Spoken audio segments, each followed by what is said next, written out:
What's up, Ragin Nation? How y'all doing? This is Alex. You watching the Ragin review? I got something on my mind I want to talk about, and it's about Elysium. This is a spoiler-filled discussion, so if you haven't seen Elysium, stop watching right now. I got a spoiler-free review of Elysium in another video. If you want to check that out, be sure to check that out, but make sure you stop watching this video right now because it's filled with spoilers. Anyways, specifically, I want to talk about the ending of Elysium and how it could have and should have ended. I felt that the ending was quite dissatisfactory to me. I was not satisfied with the ending. I felt that the ending could have been better, and it wasn't really about the visuals, but it was more about the overall message of the story. It wasn't quite they missed the mark with that department, and I kind of expected a little bit more from director Neil Blomkamp. He did direct District 9, which was a very thought-provoking and deep which had a thought-provoking and deep story with a very profound message. And I felt that it was very smart science fiction storytelling. And I was hoping for the same kind of thing with Elysium, but he kind of let us down in that department with regards to giving us some very thought-provoking storytelling. What he gave us instead was something that I would like to call standard Hollywood fare, standard Hollywood fare, and that is a simplified version of the movie. Now, I don't know if there's a director's cut or anything like that, but all I know is that the movie ended very poorly. Okay, let me get down to something right now, and that is the movie Elysium is about two governing societies. You have the poverty-stricken society down on Earth, and then of course you have Elysium, which is perfect, the perfect society, which has people are wealthy, no war, no poverty, no disease. It's perfect. Okay, so people in the bottom on Earth want to get to Elysium, but they can't because of, well, there are forces that prevent them from doing so, and they want to keep Elysium the way it is. Okay, this in a way is kind of happening in society today. So there is that message. There is the message that a lot of people can relate to who are living in those kind of conditions, especially people who are living in poverty. So I felt that this was an opportunity for director Neil Blomkamp to deliver a message to the audience, but he kind of missed the mark mainly because of the ending. Now, this wasn't a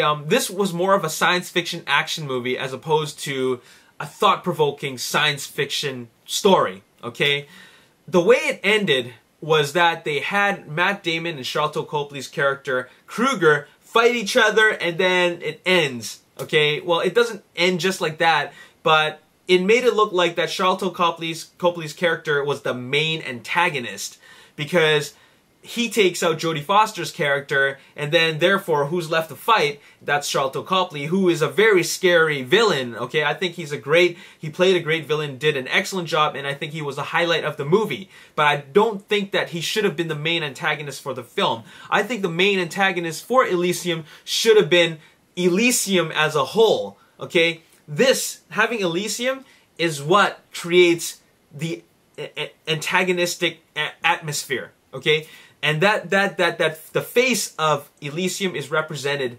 by Jodie Foster's character. She is the face of Elysium, and this governing a rule over who gets to live in these wonderful, these positive conditions. Okay, but that in itself is the antagonist. So I felt that what should have been done for Elysium and the way it should have ended is that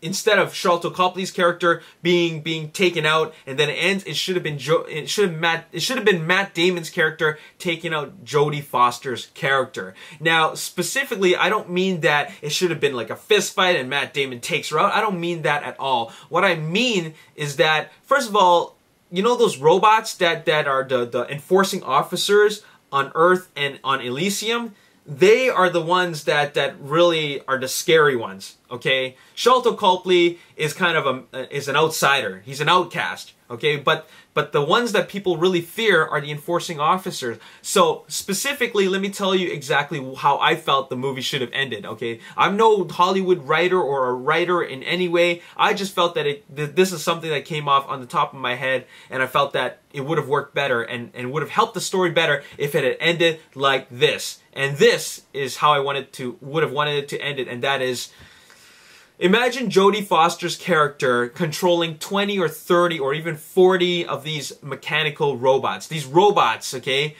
who are the enforcing officers, okay? And she controls them and tells them to go on an all-out search on Elysium to take out Matt Damon's character, not Charlton Copley's character, okay? So now Matt Damon has all that armor and the ability to move and that mechanical apparatus on him. So he has the ability to fight against these robots. So I think that the action should have taken place with Matt Damon's character fighting off these robots, because essentially these enforcers represent Elysium, okay? And they are controlled by a governing face, and that is Jodie Foster's character. Now, I wouldn't want it to just end with Matt Damon's character just killing these robots and all of a sudden taking out Jodie Foster's character. I wouldn't want it to end like that. What I think would have been better is that he has the ability to hack into things, okay?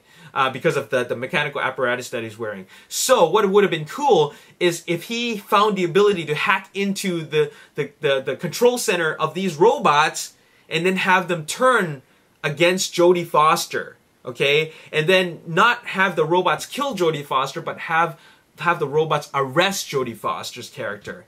Now that would have been the way that the movie should have ended, and therefore making Matt Damon's character being able to overrule overrule this whole system of poverty, like low class versus high class. Okay, that's how it should have ended. Okay, if they did it that way, then it would have a better, not just a better ending, but the story to deliver to the audience, the message to deliver to the audience would have been a more positive one instead of your typical happy ending from Hollywood. Okay, so there you have it. That's all I gotta say. Okay, so you got that, right? You understand where I'm going with this, right? Anyways, Elysium kind of missed the mark. It was just pure entertainment. Like, you know, it had crappy camera work and cinematography with regards to the action because they kept on shaking the camera. But other than that, the main thing that really got me was the ending. I didn't like how it was just ending in a fist fight between one of the supporting antagonists and the main protagonist. It should have been the Matt Damon versus Jodie Foster's character and an army of robots, because they are what represent Elysium, not Charlton Copley. He doesn't care about Elysium. Okay, he's just an assassin for hire, and that's all it is. All right, so there you have it. Anyways, what do you guys think about the movie? Let me know in the comment section below, and what do you think about my ending? Okay. There you have it. As always, if you enjoyed this video, hit the like button, subscribe to my YouTube channel, like me on Facebook, The Ragin Nation, also follow me on Twitter at Ragin Nation. My name is Alex. Thanks for watching. I'll see you next time. Peace. And an MMA fighter, all right? And she's not just going to be in Expendables 3, but also in another movie that would be Fast and Furious 7, because after Gina Carano was like just knocked the